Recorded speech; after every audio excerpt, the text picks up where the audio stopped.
Ìṣọwọ́, mo ní báwo lẹ ṣe lè leverage.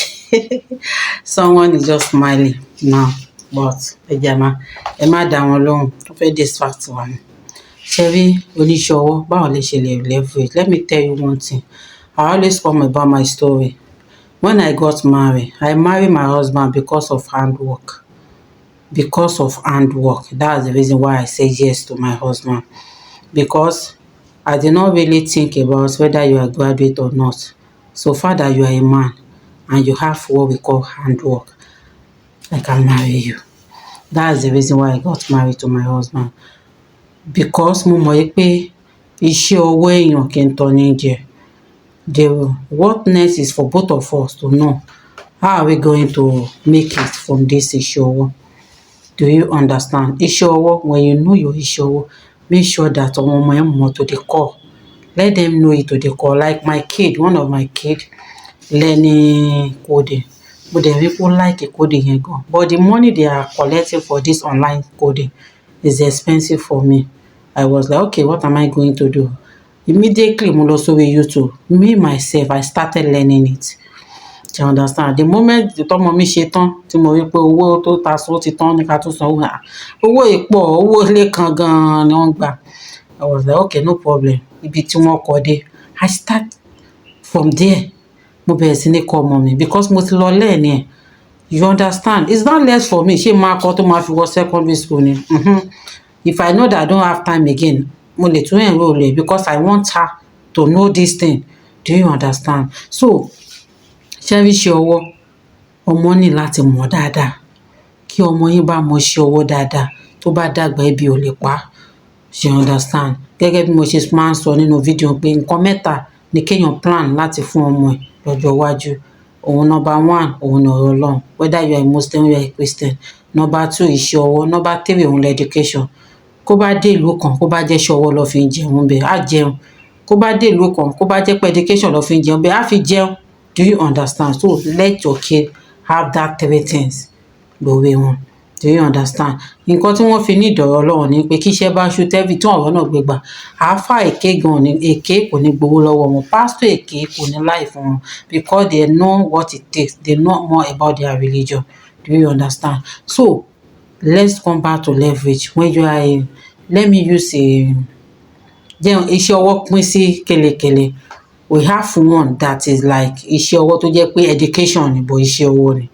We have one like tó jẹ́ pé iṣẹ́ ọwọ́ gangan like plumber, bricklayer, all these things. Let me do bricklayer as an example. You are a bricklayer and you want to leverage on that bricklayer. How are you going to do it? Number one, ní ọmọṣẹ́. Ṣé ọmọṣẹ́ tó máa ní anytime tẹ́ bá ti lọ bí iṣẹ́, you have to be paying him.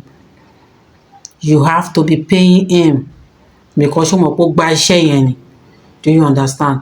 Just know that pé kó bá yẹ pé ò lọ́mọṣẹ́, o fẹ́ gba labour nǹkan. Do you understand? O need the labour láti ní kọ́ bẹ́ẹ̀ ṣiṣẹ́. You have to pay all this aboki now.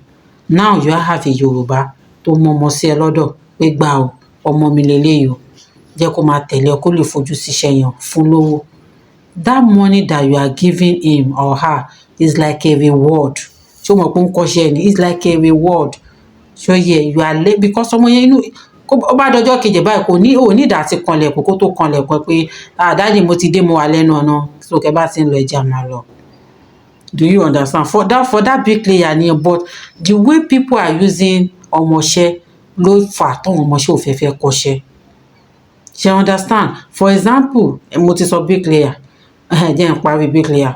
So kó bá reward wọn every time, wàá náà ọmọṣẹ́ tó pọ̀ bóyá wá gbaṣẹ́ ilé méjì. You understand? You can be supervising the two at the same time. Do you know the reason? You can be supervising the three because wo ò ṣiṣẹ́ kankan. Wo ò tiẹ̀ ní wulẹ̀ ṣiṣẹ́ because bó ṣe ń ṣiṣẹ́ gangan náà lọ́wọ́ náà ṣe ń ṣiṣẹ́. Wọ́n dẹ̀ mọ̀ pé kí wọ́n bá ṣiṣẹ́ ẹ̀ tán, Ládé máa pín owó lé wa lọ́wọ́.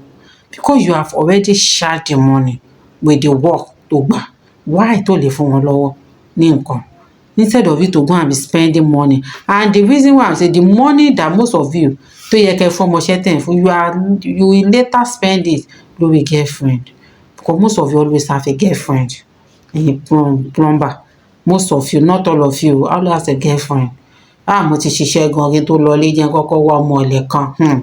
You now spend the money lórí ọmọ ọ̀lẹ. Àwọn tó bẹ́ẹ̀ ṣiṣẹ́, they will now be looking at every ọ̀gá wà bẹ́ẹ̀ pẹ̀lú ọmọ. It's not good. If you really want to make it in your business, bójú ọdún 10 ló fẹ́ fi pinlẹ̀ dáadáa. Don't pin rubbish. Do you understand? Give them something. Reward them. Don't say ọmọṣẹ́ ni wọ́n náà, ó máa lò wọ́n bí ọmọṣẹ́ ni. They will also use the ọjọ́ tó bá wá nídìí wọn tó ti gbaṣẹ́ tó retí ọmọṣẹ́, you will not see them. Because àwọn náà ti wise. Ṣé ọmọ ọ̀sìn wọn wise jù wá lọ ń gbà yẹn? Wọ́n ti wise. So that is about bricklayer. Leverage on yourself. That is how to leverage.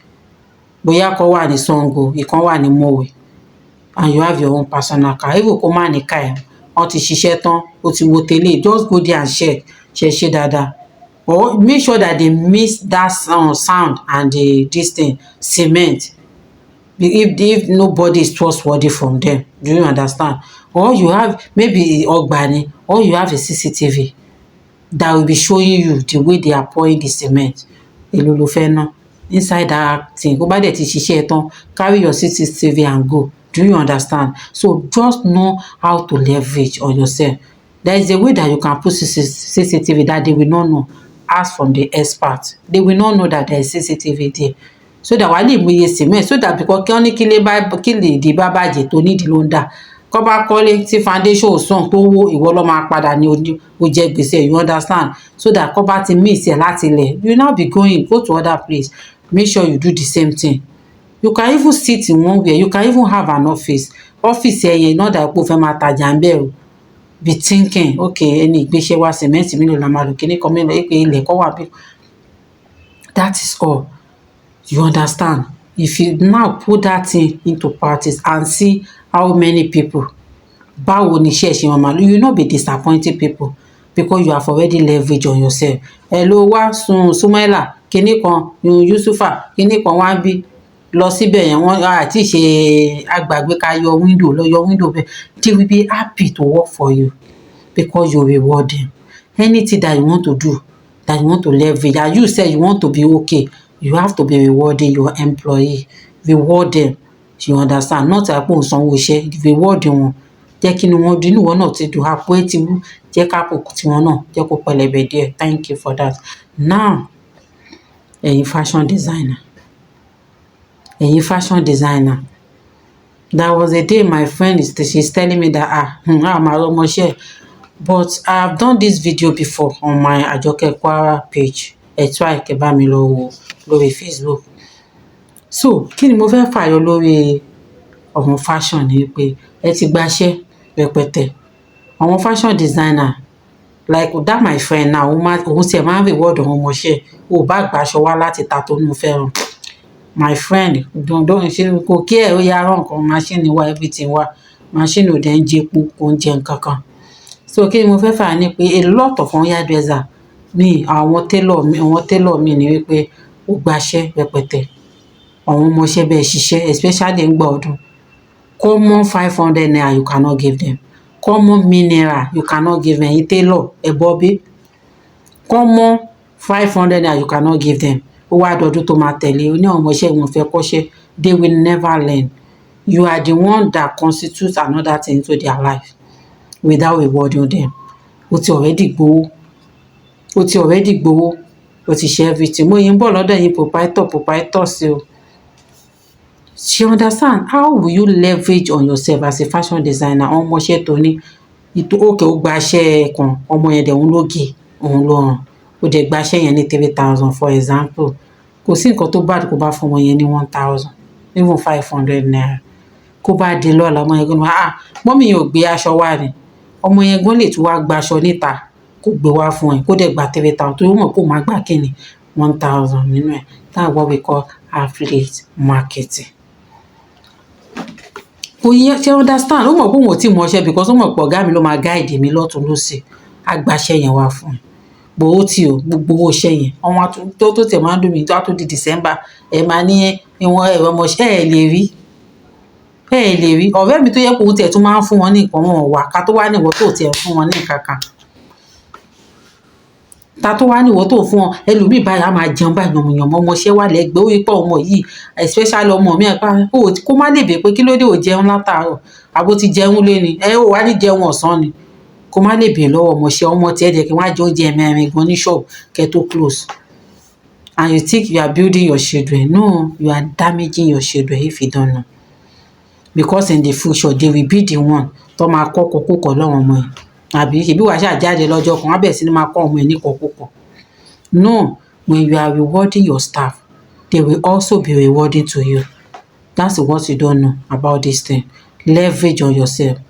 By the time tó ń rán aṣọ ẹ̀yọ̀kan tó ń súnmọ́ machine tó ń ṣe ò ní pẹ́ gbó bọ̀ kó bá lọ́mọṣẹ́ tó ti lẹ́fẹ̀ẹ́ ó sì ń lé gan ọmọ yẹn ó máa rán ṣé kọ́mú lẹ́fẹ̀ẹ́ ọmọ yẹn máa rán kọ́mú kò tí nǹkan tẹ́fẹ́ jẹ́ ó máa rán tó máa fáìn bọ̀ ó ti fi gbogbo ẹ̀jẹ̀ jẹkújẹ ó ti fi bọmọ jẹ́ báwo ló fi fẹ́ reward báwo ló ṣe fẹ́ leverage.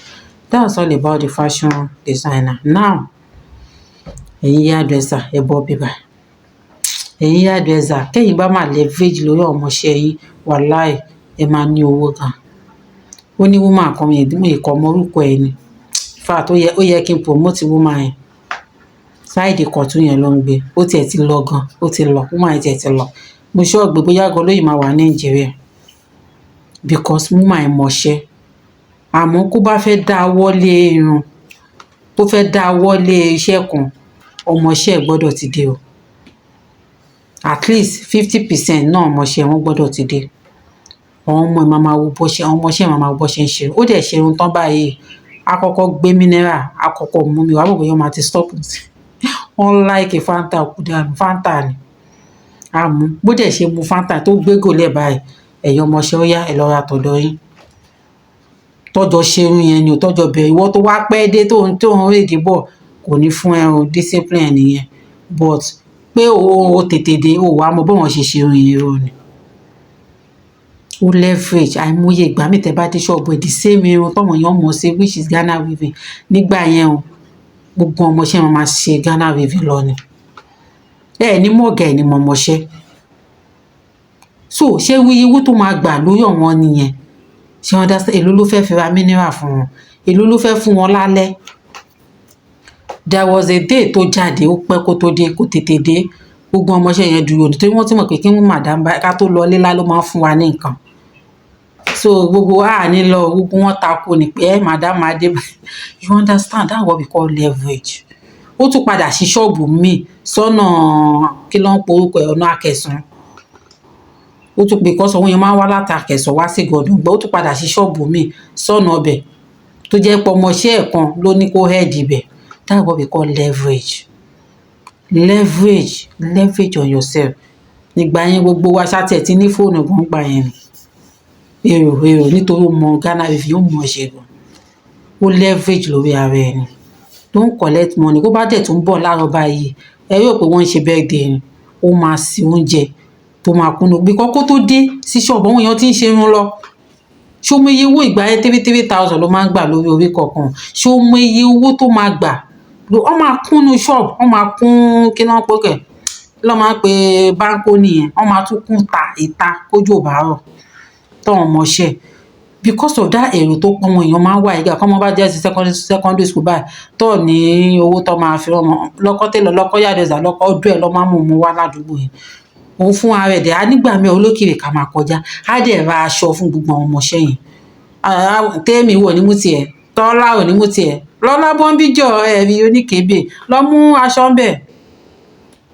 ó wá ní kó má lọ́mọṣẹ́ ó wá ní kó má leverage ó ti leverage already bó ṣe wà yẹn tó máa fi darúgbó a máa gbọ́ pension lọ ni pension ó mọ bí tó ti máa gbọ́ àwọn ọmọọṣẹ́ yẹn tó ti leverage so pattern tó ń lò àwọn ọmọọṣẹ́ náà kọ́ọ̀ náà bá tún dọmọṣẹ́ ọ̀dọ̀gá tí wọ́n náà máa tún máa lo pattern that's what we call leverage àti ó ti súnmọ́yé ilẹ̀ tó wà nígbà tèmi gan yìí máa ń ṣe irun bẹ́ẹ̀ súnmọ́yé property tó ti ní ni bó ṣe jẹ́ hairdresser ni ṣùgbọ́n yín hairdresser ń sìn ọmọdé ò tiẹ̀ ní wábi iṣẹ́ ẹ̀ tiẹ̀ ní lọ gbogbo yóò sick àbò sick ẹ lè ní ó ti gbálé boyfriend ẹ lọ kíní kan ọmọ mi ò ní wá kò ní fojú síṣẹ́ tó yẹ kí ló dé òmọṣẹ́ yìí ẹni ní kó lọ gbé bèbè ó yà bẹ̀rẹ̀ sí ní máa ṣe àfi kẹ́ máa ránṣẹ́ pùà ọ̀dọ̀ ya sílé fa ẹlòmíì gá tó máa ránṣẹ́ lọ́dọ̀ boyfriend ẹ̀ tó dẹ̀ lọ́kàn lé then what fẹ́ grow lẹ́nu iṣẹ́, you cannot grow.